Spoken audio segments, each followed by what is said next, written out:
They are two totally different forms of content creation, and I do think that people watch each for different reasons. I feel that short form is much more of entertainment or a really solid message to get across in a short amount of time.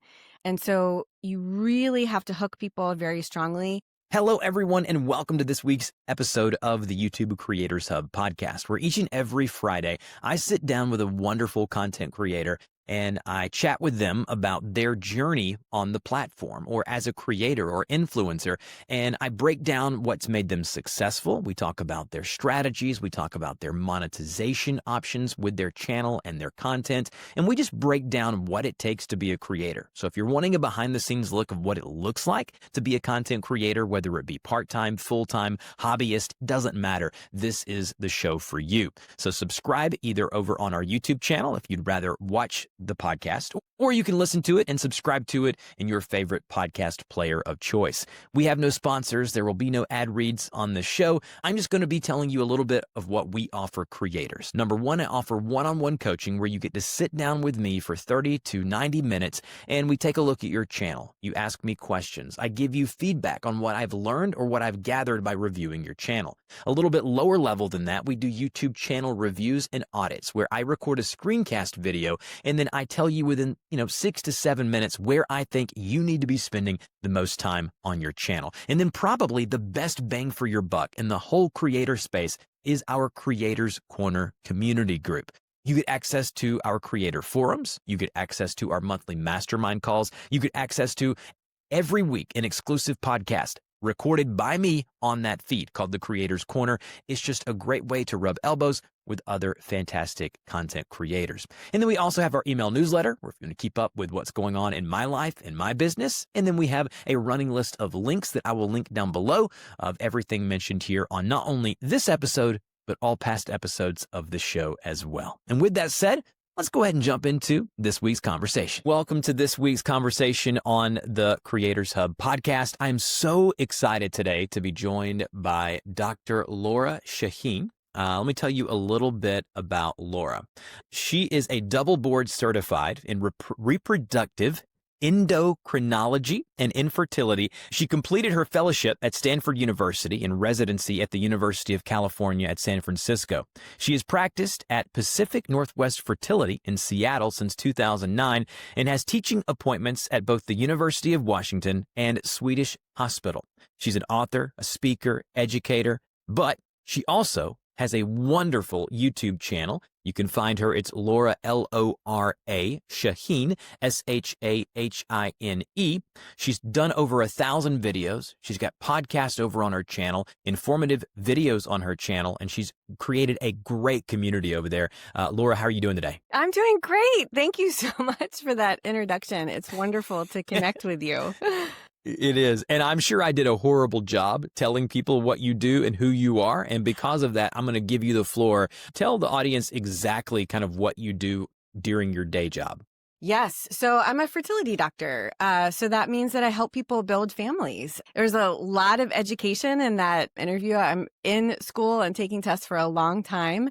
And then my day to day is talking through lots of options for people if they want to build a family. Why are they not conceiving? Intrauterine inseminations, IVF, donor egg, donor sperm, surrogacy, just many different ways to build a family and how we can help them. That is my day to day. It's awesome. It's interesting that I'm talking to Lora this week. As we're recording this, it is the 8th of December, 2025. I know people go back and listen to these episodes even years in the future is why I'm saying the date. But this week, for those of you listening to this podcast know that my wife and I are going to be not me, I'm just going to be there, but we are expecting triplets, and the C-section is scheduled for the 12th, which is Friday of this week. So it's really cool to be talking to Lora this week. We were talking off air a bit about our journey and kind of where we are bringing the triplets into the world. So we're really excited about that. So I thought that was a pretty neat little coincidence that we were having her on the show. Now, give me the origin story of the channel. So you've done the fertility work. You're a huge authority in this space. What made you decide to go and venture into the YouTube waters? Yes. Well, I'd been on other social media platforms for a while, and YouTube was the last venture that I took the leap of faith and tried. And I will just say, I only wish I had started it sooner. The real origin of getting on social media was I love educating my patients. And I realized even in my own doctor visits as a patient, I can only retain so much information after a doctor's visit. It's just overwhelming. There's like a power dynamic. I forget to ask questions and then, I forget what they say. And so I wanted to educate my patients. And what I did back in 2016, 2017 is I wrote books. I wrote books on fertility and recurrent miscarriage. And I actually published them through Amazon Direct Publishing, which is now Kindle Direct, because then I could honestly order them for like about $1 and give them to my patients. So I'd be like, okay, we're going to talk for an hour and you're not going to remember anything. And then I'm going to give you this book so you can look up these tests that we're doing and stuff like that. And so I started on Instagram in 2017, started posting just because I didn't have a publisher. I didn't have like PR. And I thought, well, this might help other people. And then in October 2019, my kids that are now teenagers told me about this thing called TikTok. And I was like, all right, I'll give it a try. So, I mean, tell me if I'm wrong, but I actually think I'm the first fertility doctor on TikTok in October 2019. And those connections and just kind of educating through short form content was really fun. And I built a community and that was wonderful. And then 2021, I was like, all right, I really love short form content. I've had to really figure that out, but I'm not teaching as much. Like I'm a talker here. I'm trying to answer your question. I'm talking. And so long form content is a really wonderful way for me to teach. And nobody wants to read books anymore. So I tell my patients, listen, I know you're not going to retain a lot of what I said, but I have a video on every single point that I brought up in this visit. How long it takes to get through IVF, what type of supplements to use. Can you exercise, while you're trying to conceive? All these questions. And so I really think about it as a resource for my patients. And if it helps a larger community, fantastic. So the channel, when you started on TikTok, but you then obviously transitioned to you still do the vertical short form content, yes. But you do the long form dialogue interviews on your podcast. And you also do these talking head videos, which is kind of the bread and butter of what you're doing on the YouTube channel. Was there a moment when you realized the power of this platform and kind of what you could do with your reach, and you already had the knowledge, and now instead of just being able to speak to people in the same room or via email one-to-one, you were able to have this outreach that is much larger? What was that like for you? Pretty incredible. And then I thought to myself, oh, it does make kind of a lot of sense since it's search optimized, right? So if people are searching up, like, how many intrauterine insemination should I do before I consider IVF? They're most likely going to be looking for it on Google. It's just like what we've used for years and years in general. And if you have information on YouTube, it's going to pop up really quickly. So the search is incredible. And I did start a podcast about a year after getting on YouTube. And so it's just another way for me to reach more people. So I'm creating short form content. I'll put it on YouTube Shorts. But for YouTube, I kind of think about it like my long form videos and then also a playlist for my podcast. Yeah, and the search is powerful for what you're doing because these people oftentimes that are going through this, fortunately, my wife and I have not had to deal with this. But with that being said, we've known a lot of folks who have. And oftentimes these people are afraid to go to people in person or whatever the reason may be.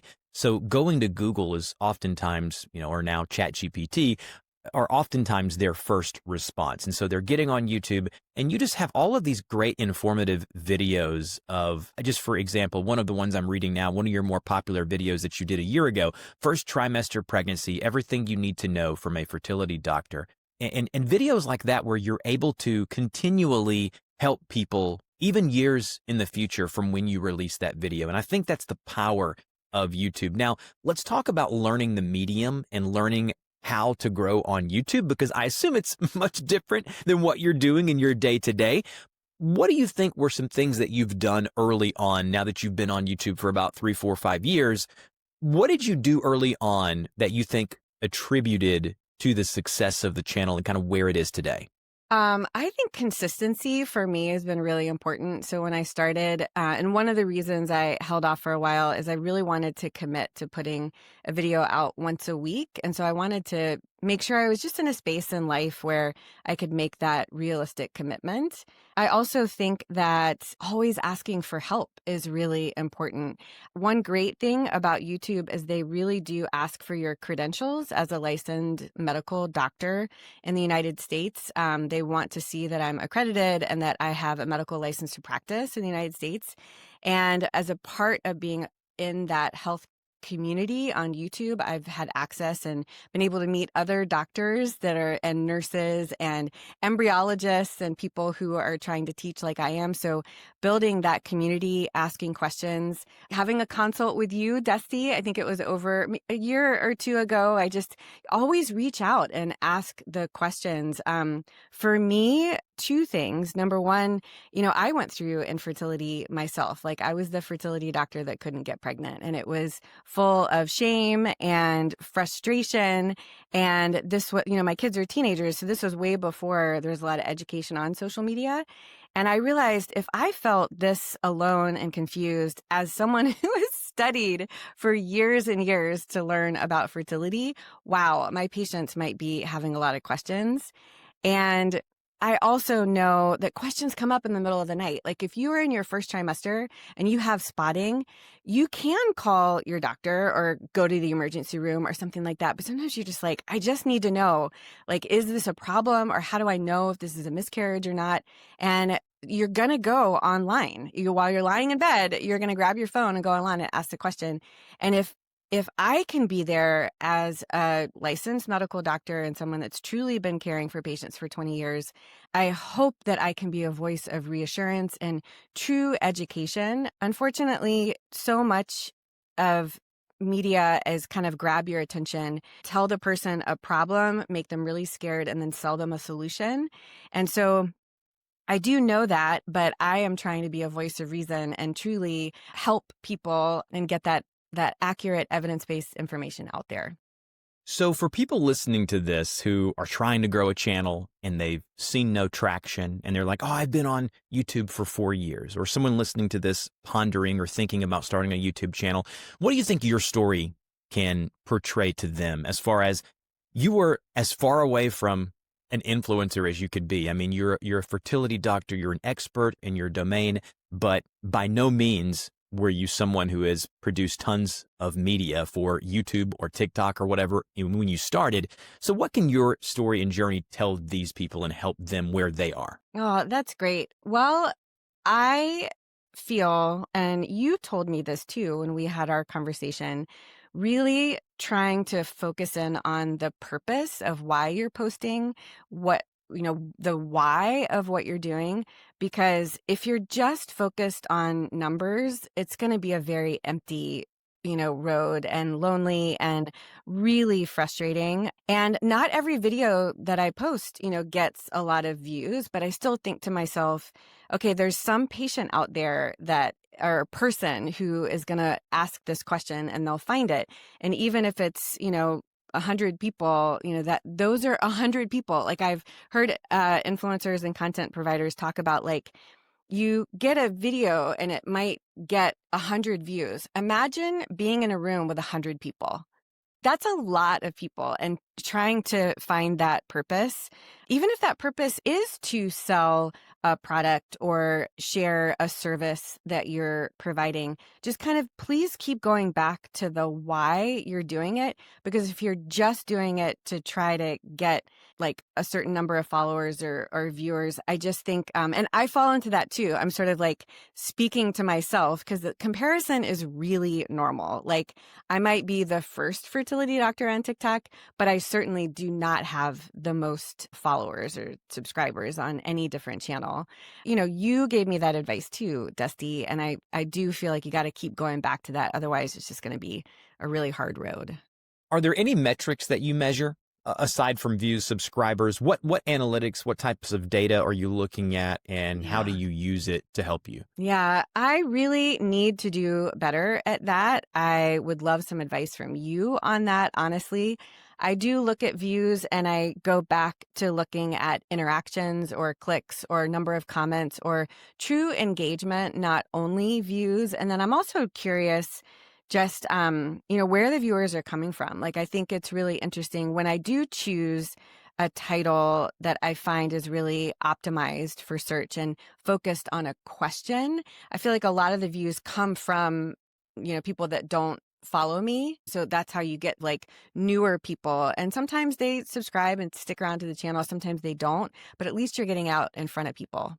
So let's go down that route for a second. As far as packaging, you mentioned titles. How do you handle and how has it evolved over time, the titles, the thumbnails, and descriptions? Maybe mention kind of if it has evolved, how, and then your process of getting those done and how you've changed them and why. Yeah. Oh my gosh. If you scroll back to what I was doing a couple of years ago, I mean, I know creators say like, don't ever delete anything, and I won't, but it is really quite cringy to see my thumbnails from like 2021. And I feel like two things have really evolved over time. Number one, simplicity in the thumbnail, like really trying to just get a picture of me because I think that's the brand. And then one or two words, that is just like IVF timeline or, first trimester spotting. And then thinking about the actual title, really explaining a little bit more or even putting like the question that people might be looking for into the title and making sure that those two things don't say the same thing. Because again, I still consider myself a learner when it comes to YouTube. But I've definitely found when I did those two things, more simple, recognizable, deciding on what the thumbnails I want them to look like, and then having the title be more of an explanation, but not actually repeat what the words are on the thumbnail has been really helpful. All right, guys, I interrupt the interview just briefly to tell you two different things. Number one, I offer one-on-one coaching for creators. If you'd like to build a relationship with me and have me take a look personally at your content to tell you where I think you can be improving, bounce ideas off of me, definitely check that link out in the description. And then if you just want a one-off channel review of me recording a video in regards to where I think you should be spending the majority of your time as far as improving and furthering your content and your brand, check that link out as well. All right, now back to the show. Are you doing all of your YouTube work yourself? Have you outsourced anything yet? Or how does your workflow, how does that look for you? Great. I definitely have help. What I do is I just record and a long form video. I create notes for an editor that sort of says an outline and some ideas for like, oh, I think a video of a woman and a doctor talking, at this point would be really great. Or sometimes, my educational content is pretty specific. So I'll actually share images from textbooks and things or studies. So really detailed notes. And then the editor comes back to me with ideas, edited content, thumbnail ideas, and then we just kind of go back and forth. But it's a pretty streamlined process by this point. How much do you look at other YouTube creators or TikTok influencers as far as just taking a look at what they're doing and see how you can make it applicable to your channel and your content? Yeah, I don't think I do it enough. I spend more time creating than consuming, but I do think it's helpful to get on the platform a little bit and sort of see. There's certain medical influencers that I do check out every once in a while. I mean, like the gold standard is Dr. Mike, who has been doing YouTube medical content longer than anyone. But I also realize I'm not Dr. Mike. It's okay that I'm doing things a little bit differently, but I am curious about, his presentation and I look at his descriptions every once in a while. I'm like, oh, okay, that might be something great to add. So certain people that are true sort of leaders in kind of medical content I look at. I'm not looking at creators outside. I think that could be a great piece of advice for people that are listening. Maybe I should start looking at, more of like Mr. Beast or other creators and kind of what they're doing. And I think it's helpful. But I think for my mental health, I try to not scroll too much. I try to think about like getting on, creating, maybe looking a little bit, and then going on with the rest of my life if at all possible. We mentioned about the editor that you have help with the video. You don't do everything yourself, but you are a professional. You have a family. You have all kinds of time commitments. How are you managing to juggle all of this? As far as the thing that I hear the most from creators when they talk with me is, I don't have time. Yes, of Or, course. yes, I want to do one video a week, but I just don't have time to do that. It's not my full-time job. I'm not making that much money from it. Obviously you weren't either when you started. And so are there things that maybe some pro tips you can give the listeners as far as how to get more stuff done with the same amount of time we all have? Absolutely. I think batching is really helpful. I will think of a video idea. I'll create the script first, and I just keep a folder of scripts that are kind of ready to go. I film in my office, my clinical office. And so if I happen to finish a clinic day early and, I've got some energy left over, I've got the template sort of ready to go. So I'll get on, I'll film for 20 minutes, and then I shoot the film to the editor and kind of away we go. I also am not I love repurposing content. So I have been creating short form content for so long that I've got this backlog of reels or TikTok videos that have done really, really well. And so every once in a while, I will put that up on my YouTube shorts and change the wording a little bit, add a little bit more text on screen. And so repurposing content is actually really a big pro tip. So batching, repurposing content. Sometimes, I'll actually take a YouTube video that I did maybe like 2 years ago. Wow, this is actually a really good discussion on, the different types of miscarriage. And I will have my podcast production team actually repurpose that into a podcast episode, like an audio episode. And so that's another form of repurposing because like last August, I mean, it really does take a lot of time. Like you're totally right, Dusty. Like it really does. And I was like, you know what? My daughter is going to college. August is going to be kind of crazy. My son is starting high school. I really do not want to be worried about meeting goals for content. And so I did some batching earlier in the summer. I repurposed content and I was off social media for the month of August. And it was wonderful. I actually felt my creativity kind of come back a little bit after that break. And, sometimes even just maybe not meeting that goal, like nobody else is going to know that I really missed a week or two of downloading YouTube. So I hope that those tips are Yeah. helpful. Like take a break when you need it, batch content, and then like keep ideas going, like whether it's on your phone or something. I think the worst is like, oh my gosh, I need a video next week and I can't think of anything. That's like the biggest way for me to get like writer's block or something like that. It's funny for me because right now we are on the precipice of us welcoming 3 humans into the world of this week. And so this is my 3rd recording that hasn't been released yet. So I have 2 more I've already done. And then I have 2 more interviews that I'm doing today, which is the beginning of that week. And so I told myself I'd like to have 5. I want to have Awesome. 5 in the can to get me through at least a couple weeks going into 2026. And then maybe then I'll be able to kind of get back into a routine. And so knowing the season of life that you are in, knowing yourself, I'm working with a comedy duo right now with my coaching program. And for them, batching doesn't work because they feel like they're improving so much every time they record that they record so many in one day. By the time they can tell which ones they've recorded at the end of that day, because they can tell they're like, oh man, we've grown so much since then. So there is a balance there. And so I think that everything that you just mentioned was spot on for sure. Now, you started with vertical content, short form. Talk about the difference in formats as far as vertical and YouTube shorts. And then now you're leaning into the long form content, which you and I discussed that in our previous conversation. But what are the differences in the two, and how can people succeed doing short form without that being all that they do and who they're known for? Oh, that's great. I mean, they are two totally different forms of content creation. And I do think that people watch each for different reasons. I feel that short form is much more of entertainment or a really solid message to get across in a short amount of time.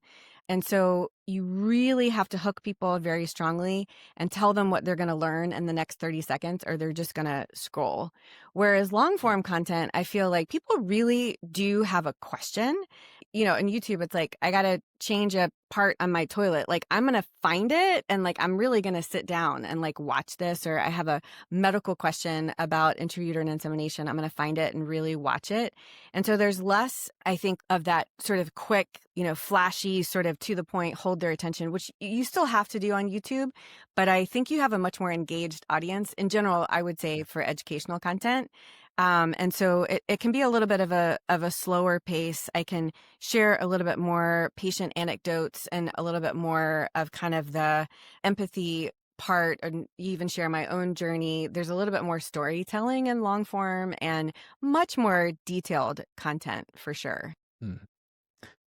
Let's now transition to the money side of things, because you're obviously making money with your content. You having the ability to pay people to help you obviously is a sign of that.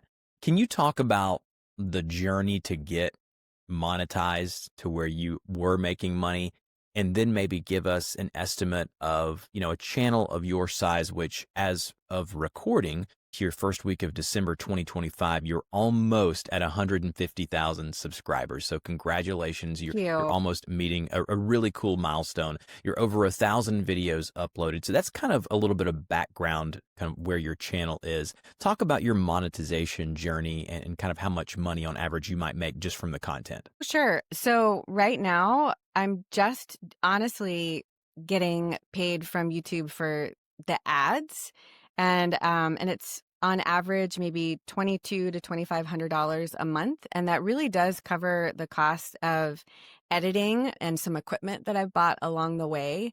I I am really fortunate that my day job is being a physician.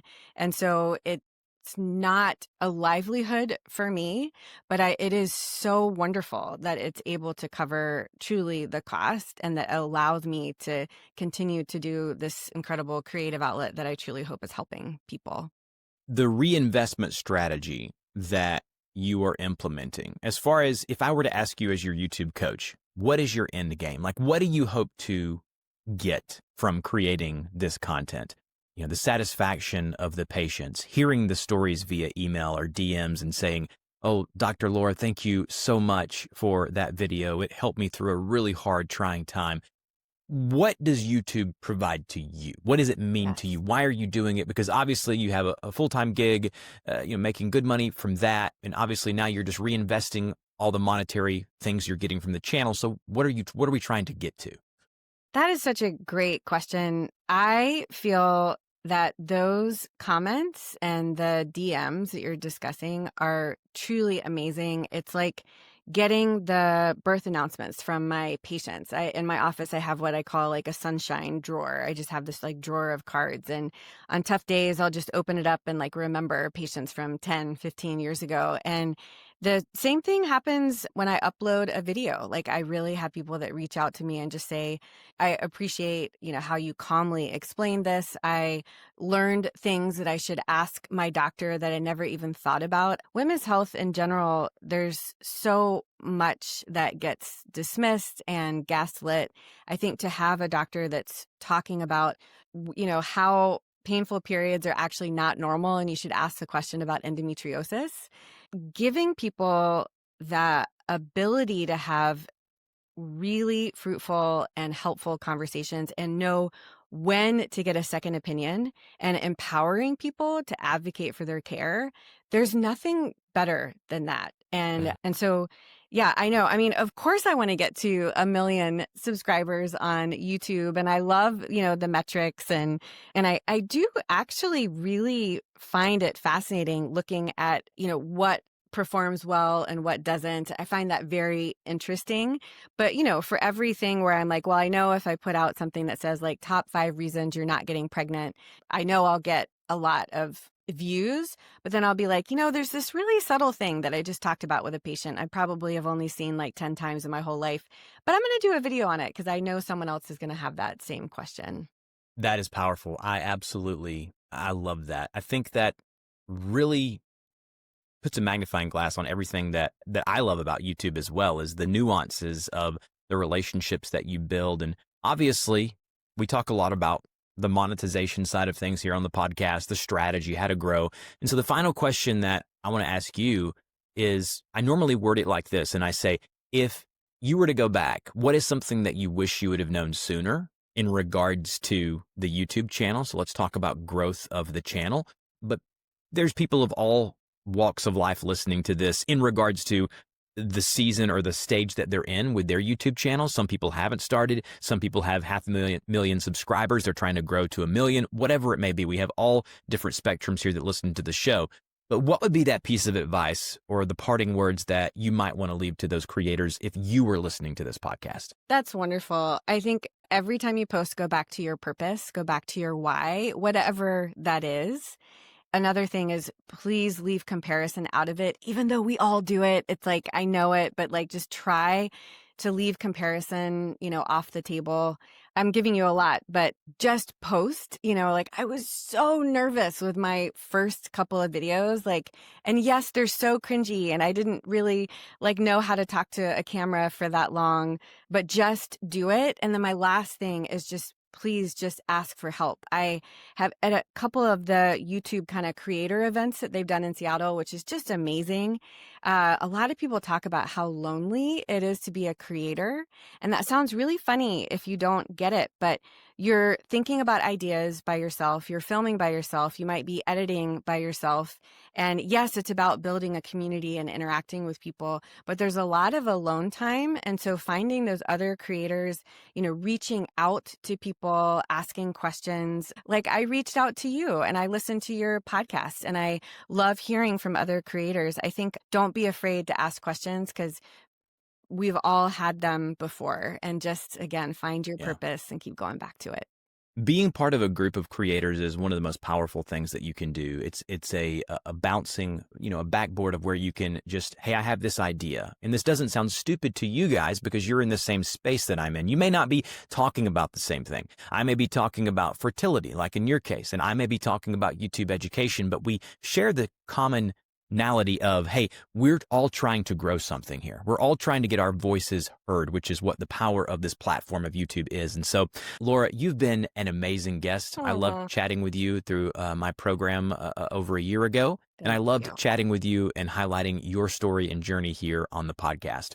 If you know someone who'd be a great fit for this show, I'm going to put a link. My email's dusty@dustyporter.com. You can email me a connection for some people you'd like to have me feature here on the show.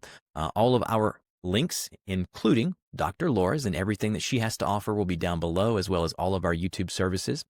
We appreciate everything. I appreciate all the thoughts and prayers in terms of the impending delivery of our babies. We're super excited about that. I'm sure I'll make sure I keep you guys up to date on that. And Lora, thank you again for joining us today. Well, thank you so much, Dusty. It's wonderful to reconnect with you. I love what you are doing. You are building an incredible community for creators, and you are doing amazing things, and true honor to be here. And that's a wrap on this week's episode of the Creators Hub podcast. What a great interview and conversation this was. I really love doing these each and every week. Don't forget to check out all of our services that we offer to creators. We have some that are much more involved, and then we have others where you can just pay $5 a month and be a part of our mastermind group and get all the free content that I produce over there every single week. So check those links out in the show notes down below. Subscribe to the show, whether it be on YouTube, if you watch the video version of the podcast, or in your podcast player of choice, if you prefer to listen to your podcast.